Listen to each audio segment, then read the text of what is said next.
At that time, the Venerable Subhuti thus spoke to the Bhagavat. How should a person, after having entered on the path of the Bodhisattvas, behave? How should he advance? And how should he restrain his thoughts?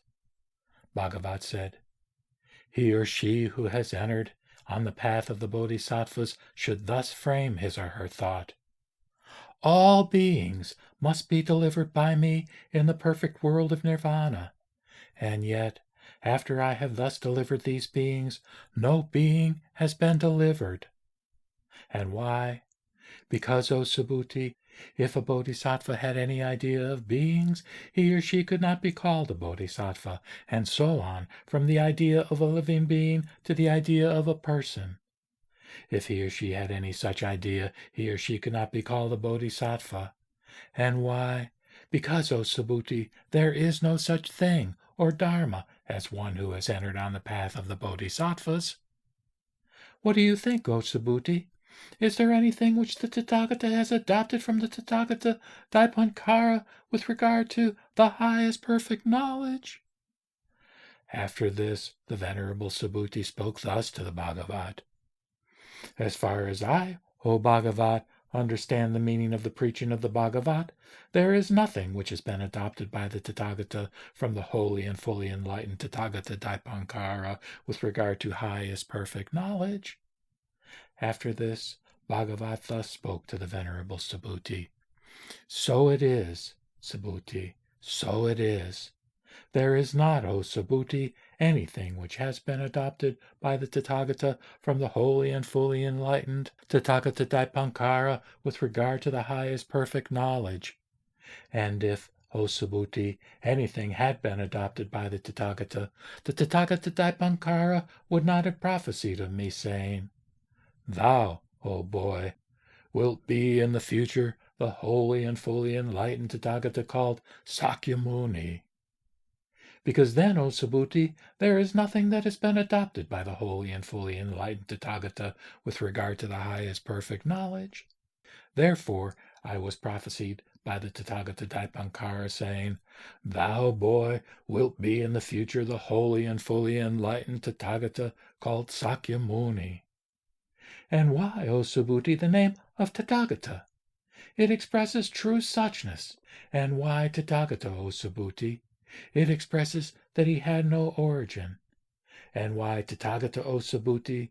It expresses the destruction of all qualities. And why Tathagata, O Subhuti? It expresses one who had no origin whatsoever. And why this? Because, O Subhuti, no origin is the highest goal. And whosoever, O Subhuti, should say that by the holy and fully enlightened Tathagata the highest perfect knowledge has been known, he would speak an untruth, would slander me, O Subhuti, with some untruth that he has learned. And why?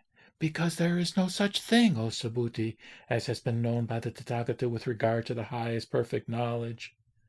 And in that, O Subhuti, which has been known and taught by the Tathagata, there is neither truth nor falsehood. Therefore, the Tathagata preaches, all things are Buddha things. And why? Because what was preached by the Tathagata, O Subhuti, as all things, that was preached as no things, and therefore all things are called Buddha things. And if a bodhisattva were to say, I shall deliver all beings, he ought not to be called a bodhisattva. And why? Is there anything, O Subhuti, that is called a bodhisattva? Subhuti said, Not indeed, Bhagavat. There is nothing which is called a bodhisattva.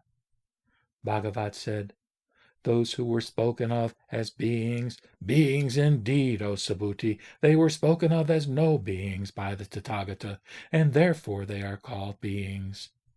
Therefore the Tathagata says, all beings are without self. All beings are without life, without personhood, without a personality. If, O Subhuti, a bodhisattva were to say, I shall create numbers of worlds, he would say what is untrue. And why? because what were spoken of as numbers of worlds indeed, O Subhuti, these were spoken of as no numbers by the Tathagata, and therefore they are called numbers of worlds.